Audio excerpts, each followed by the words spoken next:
Hello class, welcome to this video on AP Statistics, Lesson 4.2, Experiments.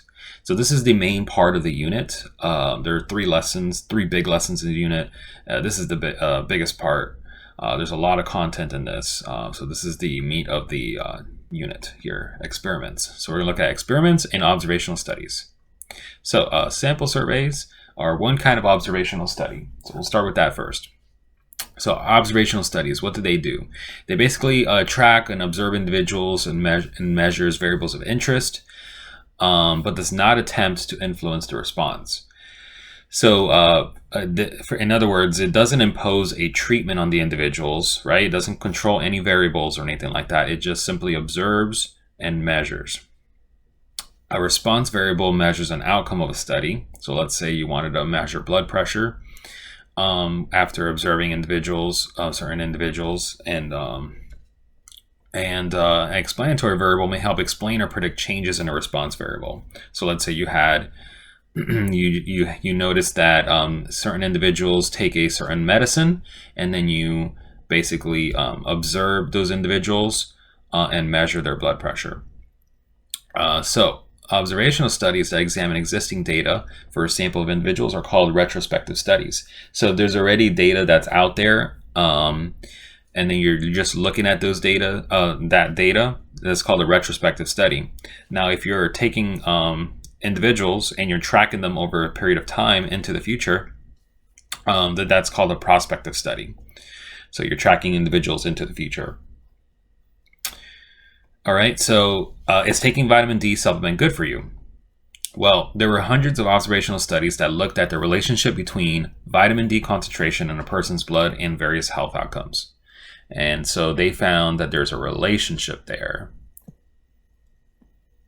So keep in mind that correlation does not imply causation. Just because there's a relationship does not mean that one caused the other. All right, so again, just because there's a correlation does not mean that there's a causation, because it's difficult to actually show that taking vitamin D causes a lower risk using just an observational study, because of the issue known as confounding. Confounding is when you have multiple, you may have two or more variables that are associated and they influence the response variable. And because they're associated with each other, they both influence the response variable. It's hard to isolate the cause, which one actually caused it, right? Was it the vitamin D or a different variable? All right, so that's confounding. So two variables are associated so that their effects on a response variable are hard or cannot be distinguished from each other. So vitamin D might influence for example, the lower risk of diabetes, but there might also be another variable that is the true cause that also would also lead to the lower risk of diabetes. So observational studies of the effect of an explanatory variable tend to fail due to the issue of confounding. So this is the huge con with observational studies, is that you're just observing and you're not really controlling any variables. And so it's very hard to actually see if there's a cause and effect. Did the concentration of vitamin D actually cause the lower risk of diabetes, or is it something else? All right, so let's look at an example of this. So in a study of more than 4,700 children, researchers from Cincinnati Children's Hospital Medical Center found that those children whose mothers smoked during pregnancy were more than twice as likely to develop ADHD as children whose mothers had not smoked. Explain how confounding makes it unreasonable to conclude that a mother smoking during pregnancy causes an increase in the risk of ADHD in her children based on this study. All right, so we're talking about the confounding issue here, right? So researchers found, so they observed, right? They did an observational study, and they just noticed that mothers that smoked were more than twice as likely to develop ADHD.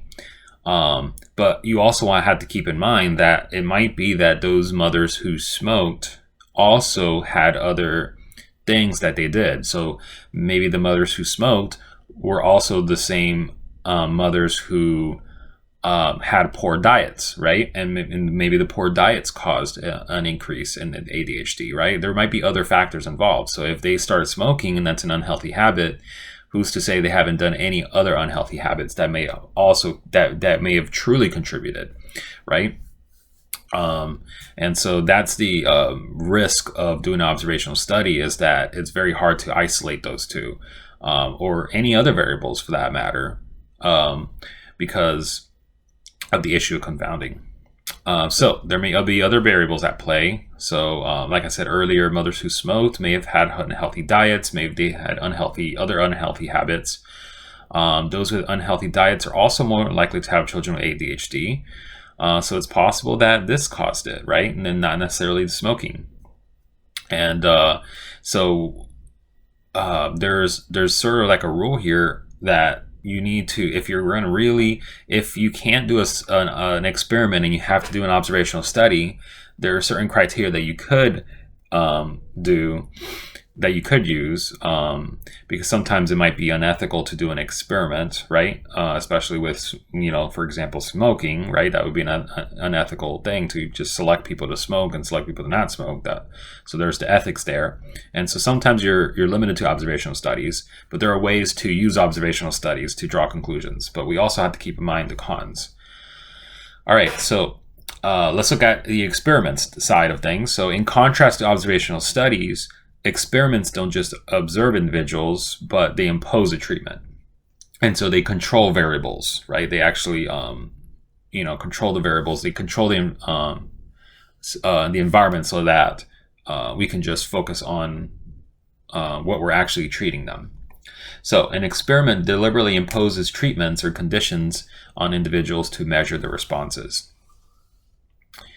So to determine if taking vitamin D actually causes a reduction in diabetes risk, the researchers in Norway performed an experiment rather than just an observational study.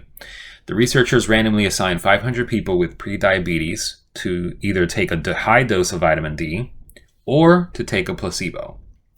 All right, so here we got two treatments, right? And these people are randomly assigned to each treatment. A pill that looked exactly like the vitamin D supplement but contained no active ingredient. That was the placebo. After 5 years, about 40% of the people in each group were diagnosed with diabetes. All right, so let's talk about the placebo part. So when you're doing an experiment and you have a treatment that includes a placebo, that's a treatment that has no active ingredient, right? So in this case, it looked exactly like the vitamin D, but didn't have the active ingredient. All right, and it's important that you make, when you're doing a placebo, that the treatment has to look like the original treatment. And the reason is you want to avoid something called the placebo effect, where somebody you want the person to look at the treatment and not be able to distinguish whether it has the active ingredient or not, right? So you want to avoid that bias. And we'll talk about the placebo effect and all these other things a little bit. So in each of the following settings, identify the explanatory and response variables.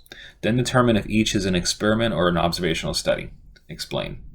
So in a study conducted by researchers at the University of Texas, people were asked about their social media use and satisfaction with their marriage. Of the heavy social media users, 32% had thought seriously about leaving their spouse. Only 16% of non-social media users had thought seriously about leaving their spouse.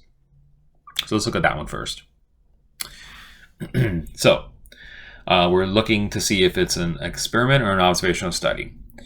So people were asked about their social media use and then satisfaction. So they're surveying people, they're observing people, they're just asking them. So this is an observational study. The explanatory variable here is the frequency of social media use, because we're assuming that we're thinking that the higher users, the higher the frequency of social media use, it might help predict whether or not their marital satisfaction is good or not, right?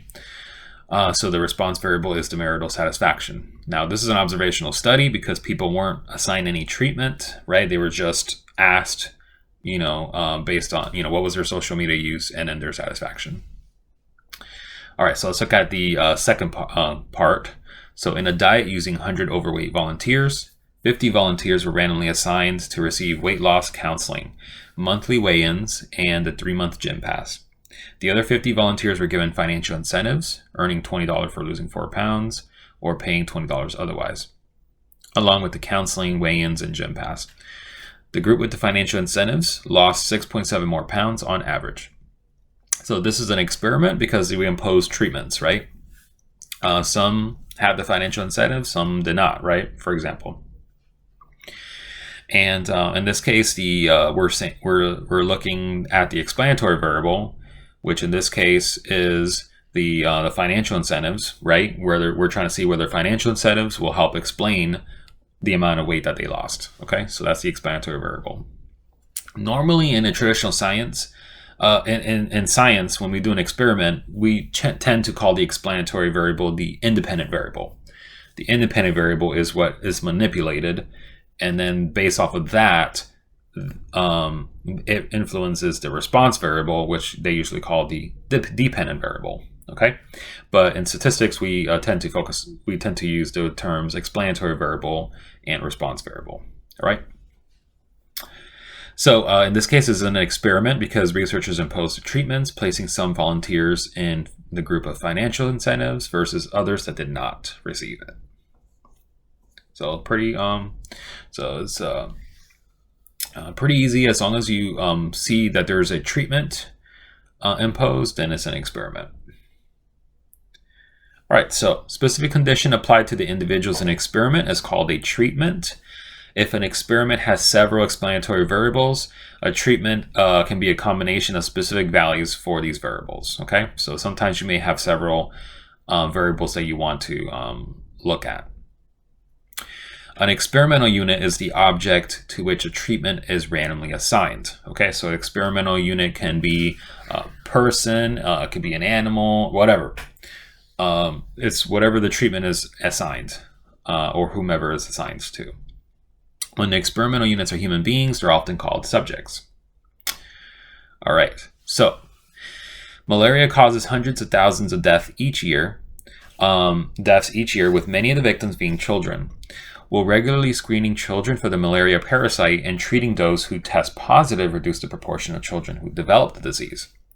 Researchers worked with children in 101 schools in Kenya, randomly assigning half of the schools to receive regular screenings and follow-up treatments, and the remaining schools to receive no regular screening.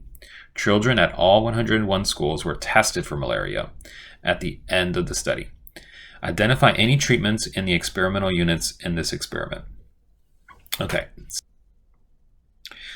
so we're going to do a table of treatments and experimental units just to kind of organize it. But the two treatments are, well, one treatment was one person had the screening. The other treatment was they did not have the screening, right? So regular screenings, follow-up treatments, and then versus the no regular screenings. The experimental units are who we applied the treatments to. So we applied the treatments to the 101 schools in Kenya. All right, so those were the treatments and experimental units. Okay, so an experiment. A factor is a variable that is manipulated and may cause a change in the response variable. So if you look at a variable and that you manipulate, that's called a factor, right? So the different values of a factor are called levels. Okay, so you could have various levels of manipulation within a factor. So we'll look at an example of this. Okay, so researchers from Rutgers University put the 5-second rule to the test. They used 4 different types of food: watermelon, bread with butter, and gummy candy. They dropped the food onto 4 different surfaces: stainless steel, ceramic tile, wood, and carpet. And they waited for 4 different lengths of time: less than 1 second, 5 seconds, 30 seconds, and 300 seconds. Finally, they used bacteria prepared 2 different ways: in a tryptic soy broth or peptone buffer. Once the bacteria were ready, the researchers spread them out on the different surfaces and started dropping food. So let's first list out the factors in this experiment and the number of levels for each factor. Let's do that one first, since we were just talking about factors. So for the factors, we have the type of food, and there are 4 levels of the type of food, right? The watermelon, bread with butter, gummy candy. So that's a factor. We also had different surfaces, right? 4 different levels of surfaces. We had different durations of time, right? So the amount of time. Then there's 4 levels for that. Then we had the preparation, right? So the the preparation here, the method of bacterial preparation, there's 2 levels for that. All right, so those are the factors and the number of levels. So hopefully that makes sense. And so now what we want to do for part B is, if the researchers used every possible combination of levels to form the treatments, how many treatments were included? So if they used every single possible combination, well, you need to multiply the different levels, right? So there's 4 ways to introduce a type of food. There's 4 ways to introduce a different type of surface. There's 4 ways to, in this case, for different lengths of time. And then there's 2 different ways to prepare the buffer. So we multiply those possibilities. Okay, so you multiply each of the treatment levels and you get the total number of treatments. All right, so list 2 of the treatments. So if we want to just, for example, we could do a treatment where we have watermelon and then on stainless steel and for less than 1 second, and then on peptone buffer, right? So that's one example of a treatment, but let's just list 2 of them. So bread, stainless steel, 30 seconds, tryptic soy broth, gummy candy, wood, less than 1 second, peptone buffer. Those are just 2 of the 128 possible treatments. All right, so that's what a factor is, the levels, and the treatments, examples of that. So let's look at principles of experimental design. There are 4 principles that we want to look for. Comparison, random assignment, then we have control, and replication. So those are the 4: comparison, random assignment, control, replication. And we're going to look at each of these in detail. So first principle of experimental design is comparison. So comparing. It is important to design an experiment well for it to be effective, right? For you to make effective comparisons. So let's look at an example of an experimental design. We have our experimental units, the patients, subjects, whatever the case may be. Then we're applying a treatment to those people, and then we are measuring their response. Okay, so this is an example of pretty poor experimental design. Why? Because there are many other variables that may be confounded. You're going to oppose a treatment, but how do we compare the effects of that treatment with the effects of other things in their environment or other things that happened, right? So this is a pretty poor experimental design. It is an experiment because it imposes a treatment. However, you want to be more effective, right? And making comparisons, right? So how do we measure this response in response to what? So what happens if the treatment does nothing on their response, right? Like if you did nothing to the experimental units, would their response be the same or will it be different? You want to be able to compare this response to what would happen if you did nothing, or for example, you introduce a placebo or something like that. Whatever the case may be, right? Your control. And so you want, the remedy for this is to do a comparative experiment with 2 or more groups. So you want to introduce more groups. So let's look at a control group.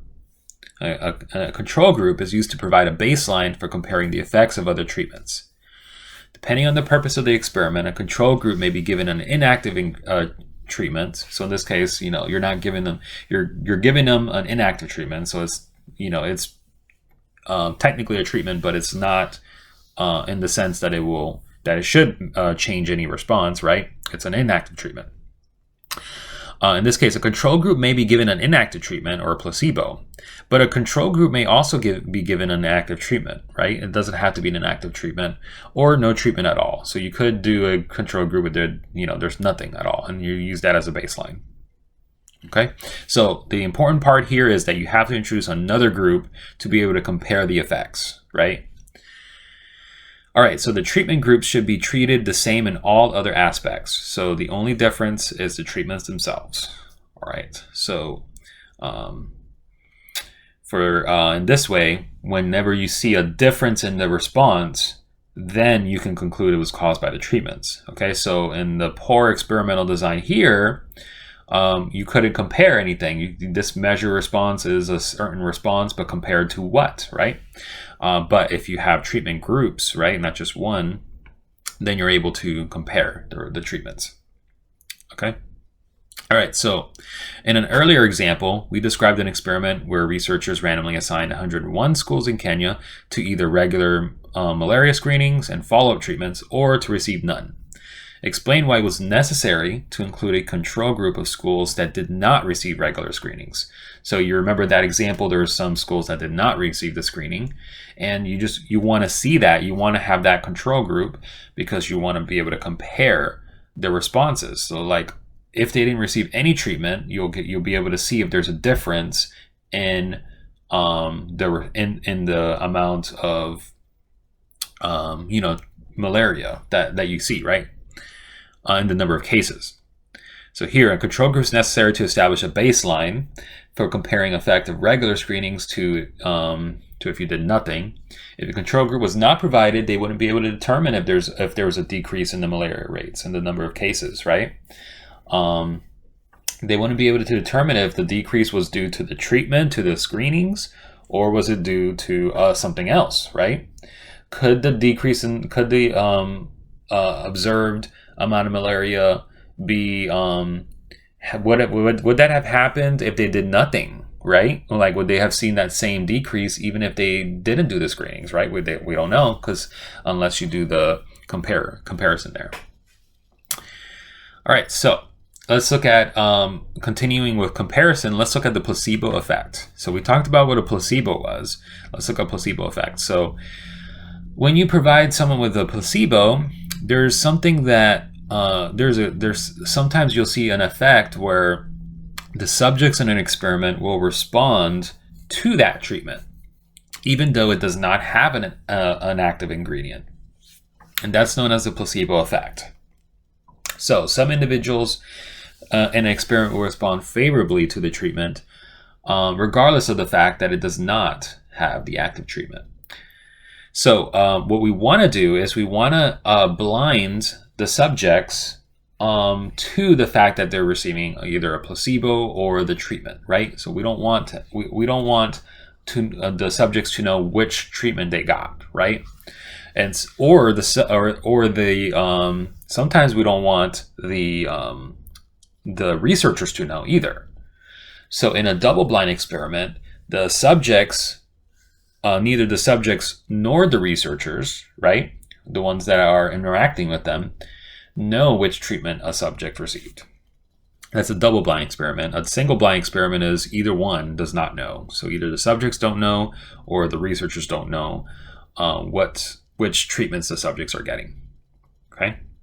Because sometimes, as a researcher, you may, if you know that they're receiving the placebo versus something else, you might interact with the subjects a little differently without even thinking about it.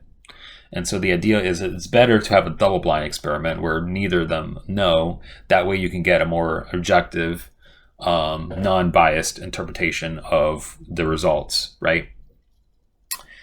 All right. So early research showed that magnetic fields affected living tissues in humans. Some doctors have begun to use magnets to treat patients with chronic pain. Scientists wondered if this type of therapy really worked. They designed a double-blind experiment to find out. A total of 50 patients with chronic pain were recruited for the study. The doctor identified a painful site on each patient and asked him or her to rate the pain on a scale from 0, mild, to 10, severe pain. Then the doctor selected a sealed envelope containing a magnet at random from a box with a mixture of active and inactive magnets. So again, the doctors were blind to it. There was a sealed envelope that contained the magnet at random. The chosen magnet was applied to the site of the pain for 45 minutes. After being treated, each patient was again asked to rate the level of pain from 0 to 10. Okay, so neither the patients nor the doctor knew. This is a double-blind experiment. All right, so explain what it means for the experiment to be double-blind. So this is what we were talking about. Neither the subjects nor the doctors applied the magnet treatment knew which subjects had the active magnets and which ones had the inactive magnets. So if the doctors, for example, knew, they might have behaved in a certain way, to try to get it to work, right? If they knew it was an active magnet, versus an inactive magnet, there might have been a certain level of bias, right? And so we want to avoid that. Hence the double blind. Now, why was it important for this experiment to be double-blind? So, if subjects knew that they were receiving an active treatment, then they wouldn't know if the improvement was due to the treatment itself or due to the placebo effect. Okay? So you want to be able. So what we're doing is we're comparing. The placebo effect, right, is the effect that you know what treatment you're getting, and therefore there may be an improvement in your condition, even though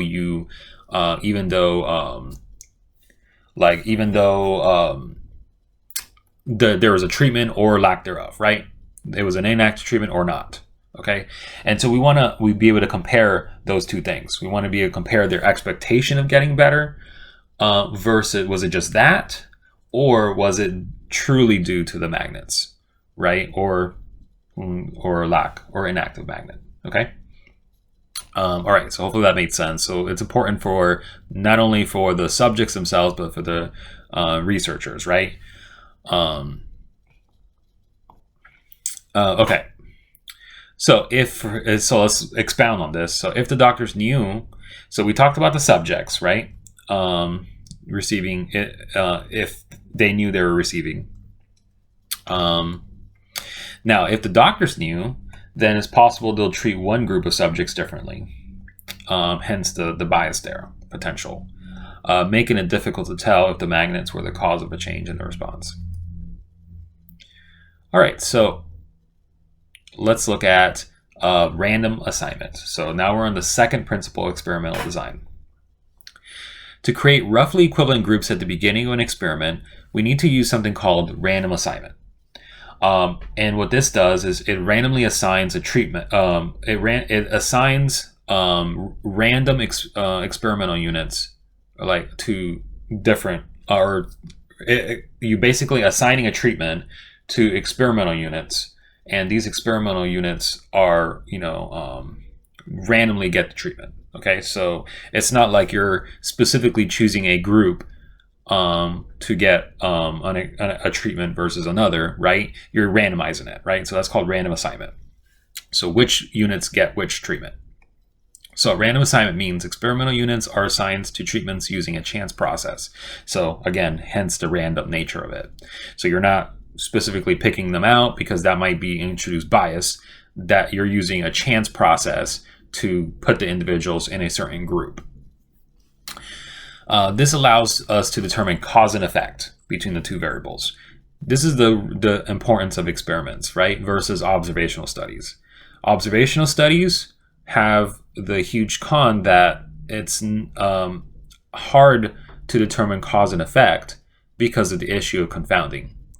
Now, this is not as much of an issue with experiments because you're opposing treatments on individuals, but not only that, you're randomly assigning them to a treatment, and because of that, it's easier to determine a cause and effect, right? So remember, don't confuse random assignment with random sampling, right? So random sampling is what we did last lesson. We're talking about random assignment. Okay, so it still uses the element of randomness, but random assignment is you're choosing people to be in a treatment, right? Not to measure the response, but to put them in a certain treatment, and then you measure the response.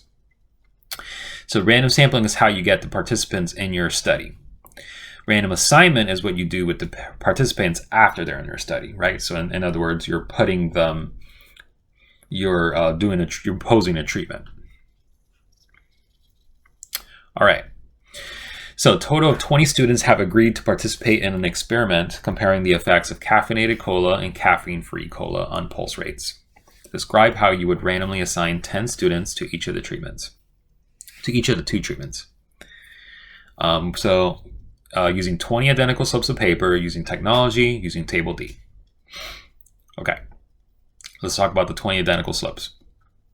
First, you need to make sure that on the 10 slips of paper, you're going to write A. The other 10 slips, you can write, for example, B.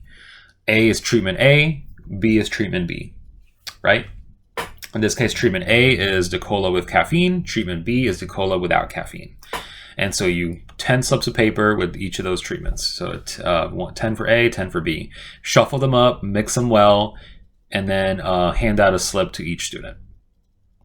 That way they know which group they're in, and it's random.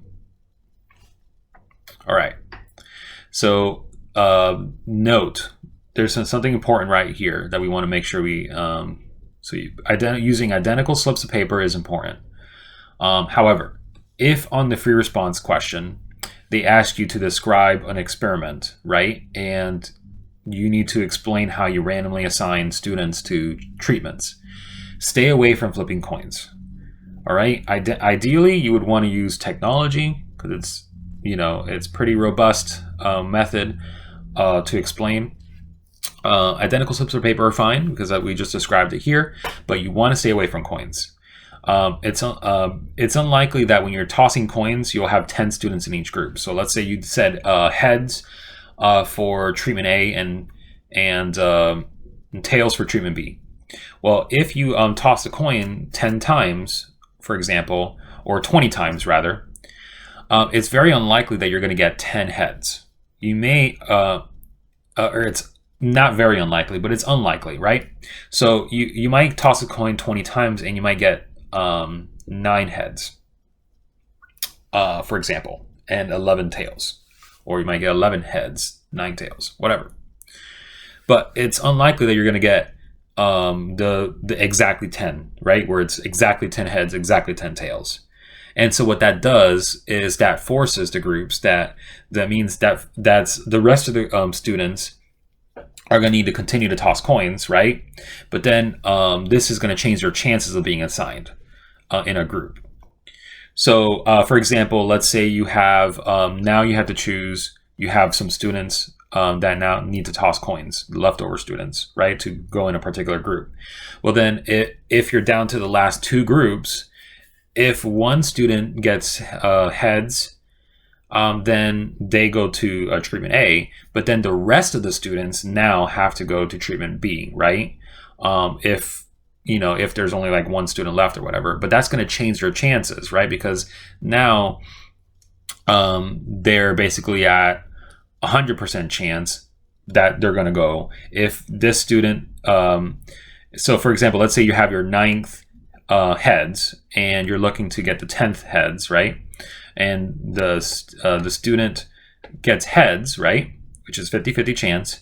But then that student goes to treatment A, but then what happens to the other students? And the other 10 students have to go to treatment B. And so that's 100% chance that they have to go to treatment B. There's no chance anymore. They have to go to treatment B because there's already 10 students in group A. Does that make sense? So that's the idea. So again, let me kind of draw this out. So if I had, let's say I had, let's look at the scenario where we get, for example, 9 heads. So we get student 1, 2, 3, 4, 5, 6, 7, 8, 9. Those are 9 dots for the 9 students. Now, and we got, so these guys are already in treatment A. And there are, obviously there's 11 students left. Let's say that 3 of them are already in treatment B because we got 3 tails so far, or whatever. Well, this student is going to toss a coin, right? Or we're going to toss a coin for this student. Now, the 50-50 chance, right, that they're going to go to either A or B. Now, if they get heads, then they're going to go into A. But now A is full.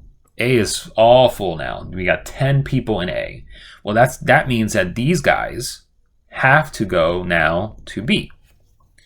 And so there's 100% chance that the rest of them go into B. They have to go into B, right? And that's what we're talking about. This messes up the chances that certain people will be assigned to a group. We don't want that. We want it to be completely same chance for them to go to either A or B. And the best way to do that is to introduce, something else other than the idea of coins, okay? So I wanted to take some time to explain that and explain why it changes the chances.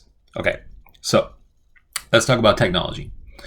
Label each student with a different integer from 1 to 20. Then randomly generate 10 different integers from 1 to 20.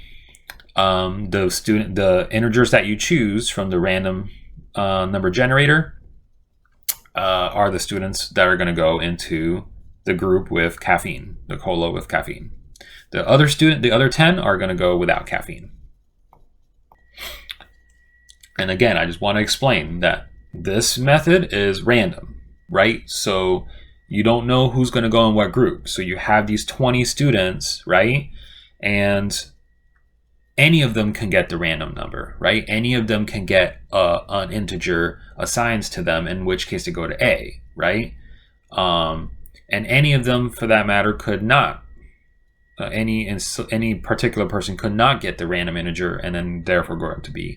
So we have no knowledge of this. It's completely random, 50-50 chance, all right? Okay, so make sure to account for the possibility of repeated numbers when describing a method of assigning students, so including the word different, right? That's key for the free response. All right, so using table D, that's the table of random digits. So on the free response question on the AP exam, you're going to say table of random digits or whatever, right? You're not going to necessarily use table D, right? You're not going to write out table D. So in a table of random digits, label each student with a different integer from 01 to 20. Go to a line of a table of random digits. So again, I want to emphasize this. Go to a line of table of random digits. Here we call it table D because that's part of the book. And read 2-digit groups moving from left to right. Also include the 01. You're doing 2-digit numbers, so that includes 01. Include that 0 there. The first 10 different labels between 01 and 20, ignoring digits from 21 to 00. So 00, 00 would be like 100, right? You're ignoring that because we're not doing that. And you're ignoring 21, right? 22, 23, all of those. Identify the 10 students who receive cola with caffeine. The remaining 10 students do not receive or receive the caffeine-free cola. All right, so there's the explanation for table D. All right, so now let's take a look at the next aspect of principle where experimental design is the idea of control. All right, so in an experiment, control means keeping other variables constant for all experimental units. It's important in an experiment that you account for the other variables by keeping them constant. You don't want to change any other variables except for the variable that you want to isolate for the treatment, right? So you want to hold all other variables constant. That's what makes experimental design or experiments different from observational studies. Observational studies, you're not trying to control any variable, right? And so this individual is at the mercy of all these other variables, right? While you're trying to measure response. So after randomly assigning treatments and controlling other variables, the treatment groups should be about the same, obviously except for the treatments themselves. Then a difference in the average response must be due to the treatment themselves or to the random assignment. Okay, so the difference in the response could be due to the random assignment, or it could be due to the treatment themselves. That's important to understand. If you control everything else, then there's only two potential causes of the difference in response: the random assignment or the treatment. We can't say that the difference in average response between treatment groups must be caused by the treatments, right? So we said that the differences must be due either to the treatment or to the random assignment. At this point, we can't say that it's just due to the treatment because there would be likely some difference just because the random assignment is unlikely to produce two groups that are exactly equivalent. Okay, so when we randomly assign people to treatment groups, it's unlikely that you're going to have equivalent groups, right? And so because of that, because it's random, right? So because of that, the group that they're in might also contribute to the difference in response, all right? Or the fact that we have different groups, all right? And so we want to also keep that in mind, is that these two groups may not be the same, and therefore that would also contribute. Okay, so what we want to do is replication.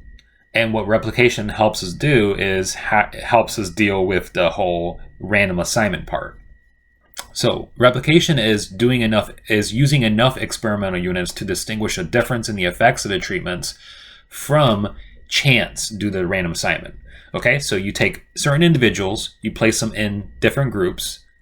There's a chance that whatever group that they're in might have influenced their response, because the two when you measure the treatments, or when you measure the responses, the two groups may not be identical, and therefore there's a chance that because of the random assignment, that may have influenced the response.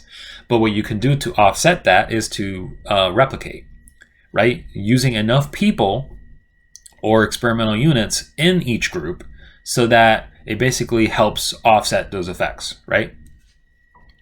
So in statistics, replication means use enough subjects.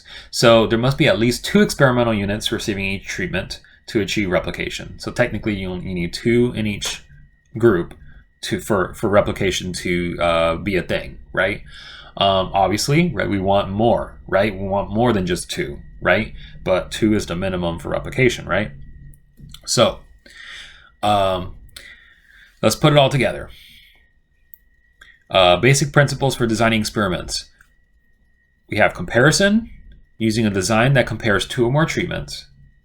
We have random assignment, so we use a chance process to assign experimental units to treatments. Now, it says, doing so helps create roughly equivalent groups of experimental units by balancing the effects of other variables among the treatments. Now, it says roughly equivalent groups. That's the key here. It's roughly equivalent because it's due to random chance. And so there's a chance that the groups may not be equivalent. That can happen. And in order to do that, we want to make sure that we have enough replication to offset the fact that they may not be equivalent. Okay. And then number 3, control. Keep other variables the same for all groups, especially variables that are likely to affect the response variable.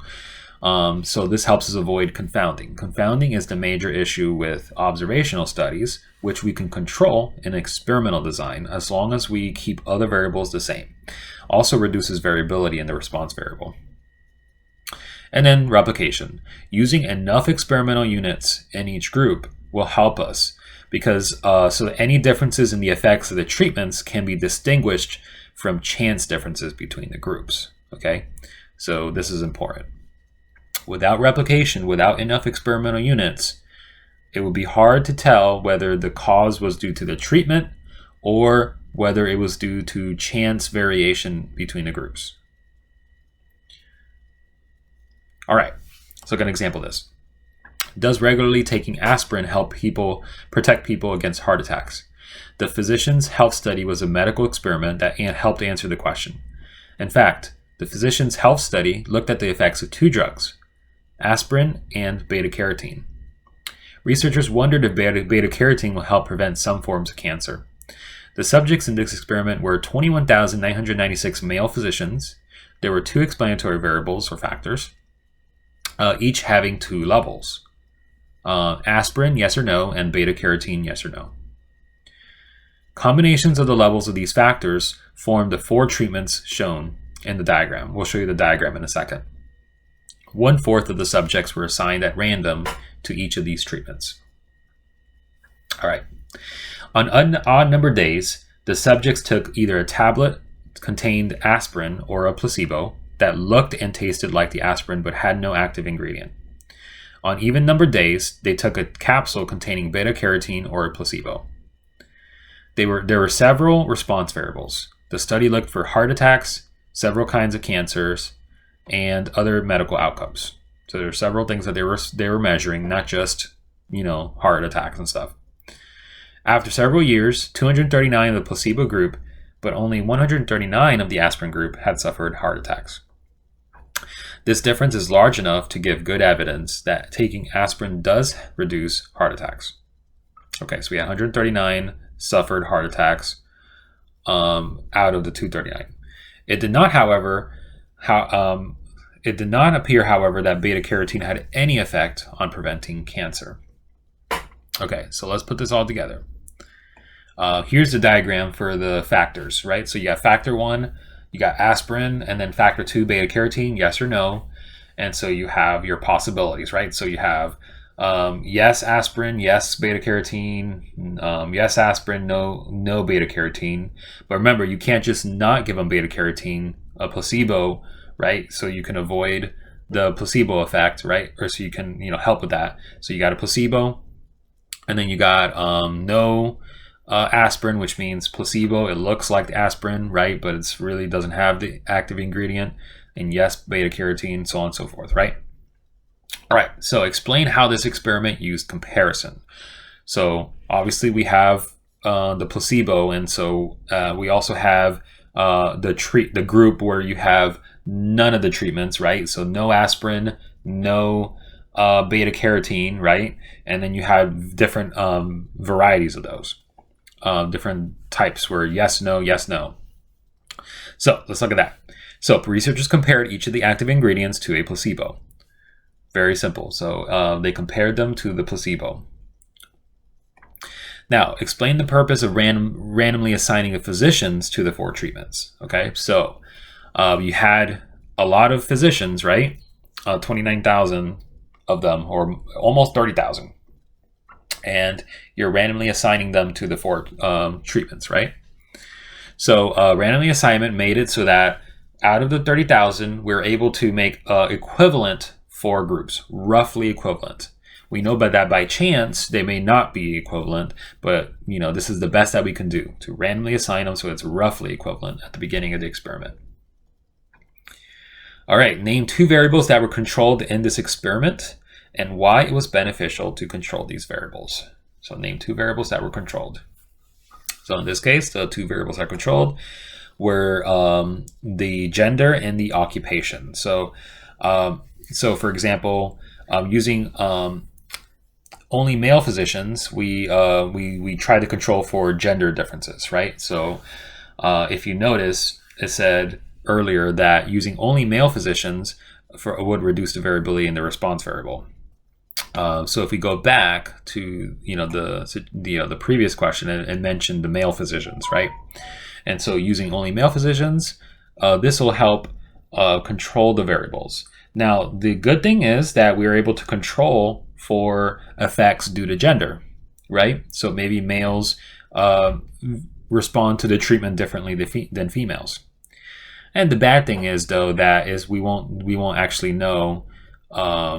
We will actually lose out on the data for females, right? That's the bad thing about it. But the good thing about it is that we get to control for that. All right, so we controlled for differences by using male physicians. Now let's look at the experiment replication part of things. What is the purpose of replication? Well, like we said earlier, when you're randomly assigning them, there's a possibility that the groups are not exactly equivalent. They might be roughly equivalent, but they're not exactly equivalent. And so to control for that, we want to make sure that the response and the heart attack rate in cancer, for example, is due to the treatments themselves and not because of the groups that they were placed in, because of the random assignment. So there were over 5,000 subjects in each treatment. We said over 5,000 because there was about 30,000 or so, almost 30,000 physicians, and divided into 4 groups. So that's 6,000 people. So it helped ensure that any difference in heart attacks was due to aspirin and not due to chance variation in the random assignment. Okay, so now let's look at completely randomized designs. In a completely randomized design, the experimental units are assigned to the treatments completely by chance. So this is complete randomization. So let's show you how it works. So you have the experimental units, you have the random assignment. So you randomly assign the experiment units to different groups, right? And so you have your groups. So let's say treatment control group, for example. And then group 1 experiences that treatment. Treatment 1, group 2 experiences that treatment. Then you compare. So this is how a more effective experimental design, right? Remember at the beginning we showed you a poor experimental design. The poor experimental design was experimental units, treatment, response, measure response, right? This one includes the randomization. So this is what we want. We want a completely randomized design. Experimental units, random assignment. Then you have different groups that randomly assign, and then treat them differently. Treatments are different. Controlling for everything else is the same except for the treatment. And then you have replication. You have a lot of people that you're doing this ideally with, and then you can compare. All right. Concussion-related measures improved in high school football players who drank new chocolate milk. There's the headline, recent headline. In the study, researchers compared a group of concussed football players given a new type of chocolate milk with a group of concussed football players who received no such treatment. So there's our control group. Explain why it isn't reasonable to conclude that the new type of chocolate milk is effective for treating high school football players with concussions based on the study. So explain why it isn't reasonable to conclude that it's effective. Okay, so let's look at that. All right, so first off, it's possible that there was a placebo effect. The groups who knew they are getting the new type of chocolate milk may have improved because they were being treated, or because of the treatment, or because they knew they were being treated, right? We don't know. Could they have improved because of the treatment, or could they have improved because they knew they were being treated? So we want randomization here. So it says here in the study, researchers compared a group of concussed football players given the new type of chocolate milk with ones that didn't receive it. So obviously the ones that did not receive the treatment knew that they weren't receiving the treatment, and the ones that received it knew they were receiving it because they were obviously drinking the chocolate milk, so they knew it was the new type of chocolate milk. They didn't, for example, have two groups where you had the new chocolate milk, which was undistinguishable from the regular chocolate milk, and in the other group doing chocolate milk without that's not the new type of chocolate milk, for example, right? Or whatever, or a placebo. So it's possible that there was a placebo effect. They knew they were being treated, and therefore they responded favorably. To test the effectiveness of the new type of chocolate milk, you recruit 50 high school football players who suffered a concussion in the previous 24 hours to participate. So let's write a few sentences for describing a completely randomized design. This is something that the free response question could ask, right? Write a few sentences, describe a completely randomized design. So, experimental design from the ground up, right? All right, so let's number the players from 1 to 50. We want to deal with the experimental units. The experimental units are 50 high school football players. We want to use random assignment, okay? So remember the experimental design. Experimental units, random assignment into groups. So number them from 1 to 50. Use a random number generator. Produce 25 different integers from 1 to 50. So then 25 will go in one group, 25 will go in the other group, right? Give the new type of chocolate milk to players with the numbers, the randomly generated numbers. Give regular chocolate milk. Here's the regular one, so you can't tell whether it's the regular one or the new one. Hence, we're introducing blinding, right? We want to blind. We want to introduce blinding to the patients or the subjects. Give regular chocolate milk to the remaining 25 players. Compare the measures of the two groups. All right, so there you go. Randomized block designs. Let's look at this. So suppose you have a mobile phone company that's considering two different keyboard designs for its new smartphone. The company performs an experiment to compare the two keyboards using a group of 10 volunteers. They want to measure the typing speed in words per minute. Okay, so they want to see their new keyboard design. They have two different designs, and they want to compare using volunteers, right? Now, it's also important to isolate a variable here. Some people do not use smartphones, And so you want to keep in mind that there's people that don't use smartphones and are not used to maybe using keyboards, or don't use computers or whatever. They may not be adept at using keyboards or using phones in general. And so we want to be able to isolate those people that are experts at using keyboards versus those that are not experts. Okay, so that's something we want to keep in mind. For one thing to notice is that 4 of the volunteers already use a smartphone, so they're adept with it. 6 do not use smartphones, which could influence our results. So what we could do is one could use a completely randomized design, but we would still have to account for the typing speed due to non-smartphone users versus smartphone users, right? So there's going to be a lot of variation in the typing speed, and we don't like a lot of variation. We want to reduce variation, reduce variability. And so there's no guarantee that there'll be an evenly amount. When you're doing a random assignment, you may have, for example, if there's 6 that don't use smartphones, you may have 4. You may have, let's say, 6 people in one group that do not have smartphones in a group of, you might have, for example, 4 in a group that don't have smartphones, and then the other 2 are in the other group in the other treatment group. So for example, you have 6 that do not use a smartphone, and you have 10 people in total. So you could, when you randomly assign them, you could have the circles are the ones that, the dots are the ones that don't use a smartphone. So we have 1, 2, 3, 4. You may have 4 people that don't use a smartphone, and then 1 person that does, and then you may have the other 2 that don't use a smartphone, and then the other 3 that do. Right?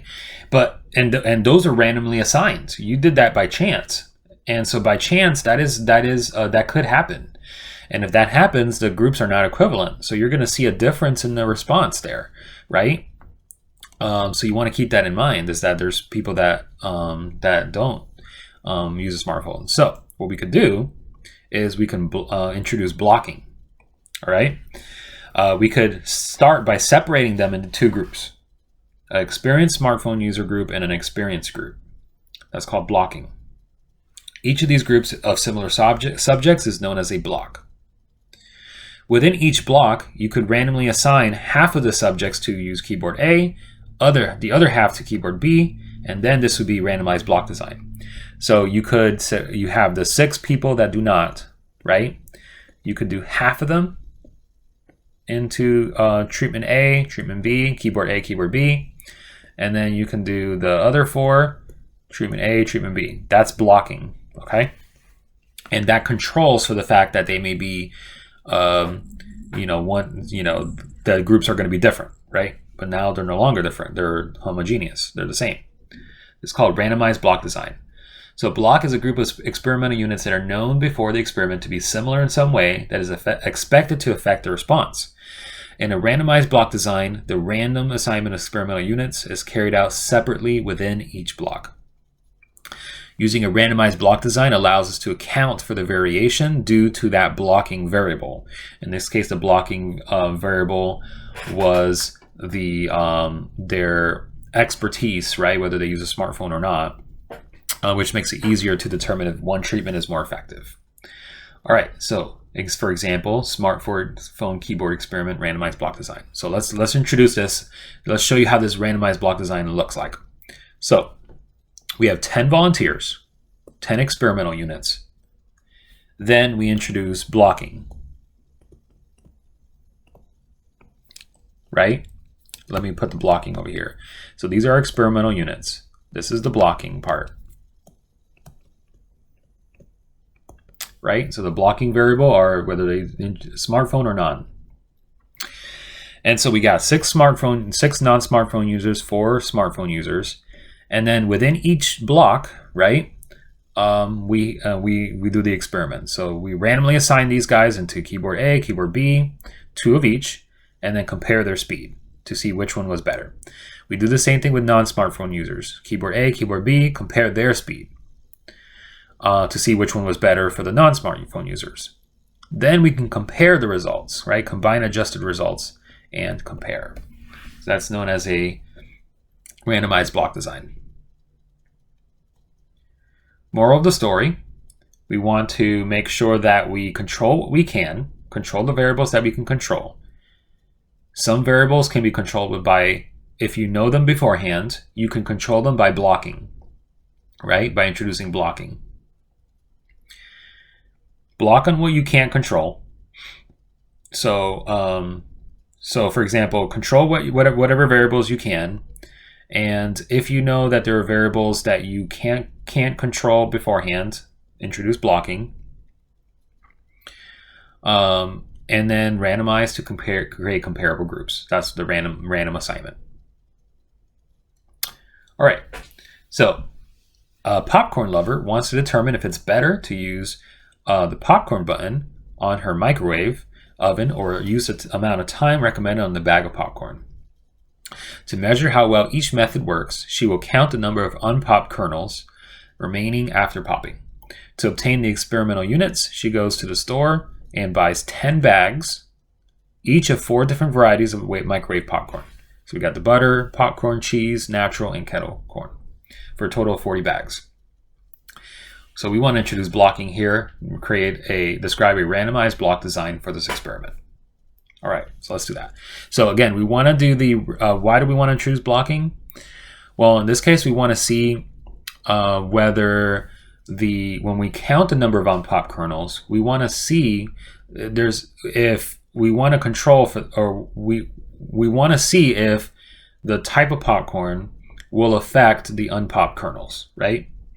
And so in order to account for that, we have to we're going to introduce blocking. Okay, so let's look at that. So form blocks based on variety. The number of unpopped kernels may change due to the popcorn variety. So randomly assign 5 bags of each variety to the popcorn button treatment, 5 bags to the timed treatment, by placing all 10 bags on a particular variety in a large box. Okay, so for example, if you're going to isolate butter, just do the butter for now. That's going to be your block, right? One of your blocks. So if I do butter popcorn, I have 10 bags of butter popcorn. You're going to put all 10 butter popcorn bags in a box or something.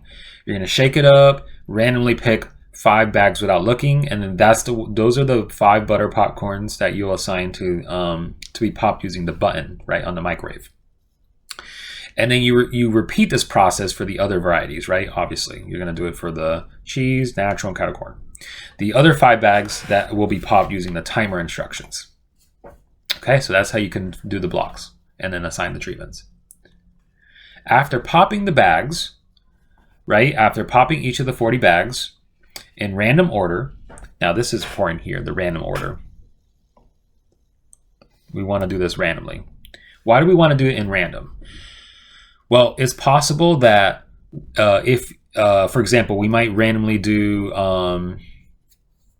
popcorn, then the other one, or whatever, in random order, because we want to make account for the fact that there might be other conditions to popping the kernels, right? So, like for example, if you use the microwave once, right, and then you introduce another popcorn there, the change in the environment within the microwave may also change the number of unpopped kernels. So we want to account for different variables here. Okay, so that's why we're doing it randomly. Count the number of unpopped kernels in each bag and compare the results within each variety. Then combine the results. Okay, so in other words, you have your butter, you have your cheese, you have your natural, and then you have your kettle. And then for each of these, you're going to do the experiment, right? So do the experiment there, do the experiment here, and so on and so forth, and then compare within that group, right, the 2 methods. But then after you do all that, compare all of them, right? Compare the average response to see. All right, so important. This is why we talked about the random order. So it's important to pop the bags in random order because there might be changes in temperature within the microwave, humidity, etc. right? So we want to make sure that these changes aren't confounded with other things, right? And so if you do it in random order, then it kind of accounts for all that, right? Because if you have an increase in unpopped kernels, it's not necessarily due to those variables because we did it randomly, all right? Okay, so justify your choice of blocks. Explain why a randomized block design might be preferable to a completely randomized design. So why would we want to randomize? Well, we might want to use a randomized block design compared to the completely randomized design is because we want to account for variability in the number of pop kernels due to the varieties of popcorn. The varieties of popcorn may change the amount of unpopped kernels. So this makes it easier to determine if using the popcorn button is more effective for reducing the number of unpopped kernels if we isolate the fact that it might be due to variety. Okay.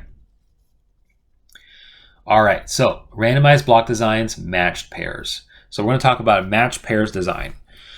It's a common experimental design, and what you use matched pairs for is to compare two treatments that uses blocks where you only have, an experimental unit of size 2. All right, so in some matched pairs design, two very similar experimental units are paired, and then the two treatments are randomly assigned within each pair. In others, sometimes you might give one experimental unit both treatments, right? So you might, instead of having two experimental units that has the different treatments, you might have one experimental unit receiving both treatments, but randomly, right? So it's the same thing. It's the same effect, right? It's still called a matched pairs design. So the idea is you want to create blocks by matching pairs of similar units, right? And so with other forms of blocking, just like with that, matching helps account for variation due to the variables used to form the pairs. We'll look at an example of matched pairs. So here's a scenario. We want to investigate if listening to classical music while taking a math test affects performance. So a total of 30 students in a math class volunteer to take part in the experiment. So again, we want to see classical music versus non-classical versus no music, right? Listening to classical music to see if it affects it. All right, so the difference in mathematical ability among the volunteers may also be something that we want to take into account, right? So we're having students take a math test, so obviously math ability is going to play a factor. So because we want to control for that, or it's hard to control for that, what we're gonna do is we're gonna pair similar volunteers that are similar in math ability. Okay, so the difference in mathematical ability may create additional variations, making it hard to see the effects of classical music. So we want to pair them similarly. So we could pair the students by their grade in the class, or two students with the highest grades paired together, or two with the next highest grades paired together, whatever. We can also take one student and give them both treatments, right? That way you can kind of offset the fact that, a mathematical ability. All right, so within each pair, one student is randomly assigned to take a math test while listening to classical music, and then the other one that has a similar math ability is assigned to take a math test in silence. All right, so this way they have the same math ability, right? You introduce that, you try to account for that, but then one is in silence, one is with classical music. Again, sometimes each pair is actually one experimental unit. So like what I was saying is that we could have each student take you could have one student take a math test in both conditions, right? You decided with a coin toss. So if you get heads, okay, well, you're going to take the math test with classical music first. And then later, you'll take the math test without and silence, okay? So if it lands on heads, they can do the classical music today. The next day, they can do the similar test. And then key here has to be the similar math test. So that's another thing you have to keep in mind. A similar math test. It can't be the same math test, right? So there's all these things that you have to try to control without music the next day. And then otherwise you would do the opposite. Okay, so again, why is it important to randomize whether they do classical music today or tomorrow? Well, we want to try to randomize it to account for the fact that the student may have a good day today, may not have a good day today versus the next day, right? It's possible that their mood or whatever variable, whatever they have experienced that day might have affected their test versus the next day. But if we randomize it, then we can kind of account for that, all right? All right, it's important to randomize order of treatments. Suppose everyone did classical music one day. Here's a variable right here. The next day, the air conditioner wasn't working, right? So something that you can't control, air conditioning wasn't working. You know, if you know our school, this has been an issue, right? Where air conditioning is not working. So that could definitely have an impact on the test score, all right, which confounds the results. We're trying to control as many things as we can, or if we can't control it, introduce blocking or randomization, right? Okay, so let's look at an official problem. So we were looking at an example, now let's look at a problem where we have to answer it. A consumer organization wants to know if using a certain fuel additive increases the fuel efficiency in miles per gallon of cars. A total of 20 cars of 20 different types are available for testing. Design an experiment that uses a matched pairs design to investigate this question. Explain your method of pairing. Okay, so this could be a free response type of question. This could be a question they would ask, right? So to explain your design. All right, so give each car both treatments, right? So some cars are more fuel efficient than others, and so what you want to do to create your pairs, you want to have cars that are paired together that are about the same fuel efficiency. So about the same type of car. Okay, so you can take two cars that are similar in that aspect, and then to account for the variation of fuel efficiency, you pair them together. For each car, you're going to randomly assign the order in which treatments are assigned by flipping a coin. All right, so what you could do is you compare two cars that are similar. So these are similar cars.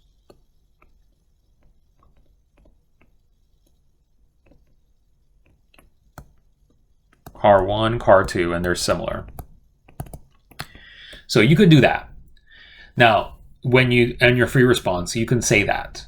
However, in my response here, what we're wanting to do instead you're going to take the same car, just one car, and the car can be its own matched pair because you're going to assign it to the treatment A or treatment B, and that's the matched pair. Okay.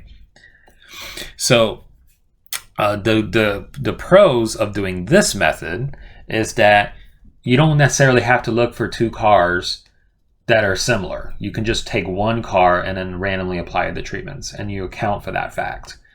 With the match pairs in the first option here, it's like you have to find two cars that are similar, and they may not be exactly similar, right? They may not be exactly the same, and so it's better to just take one car and use it.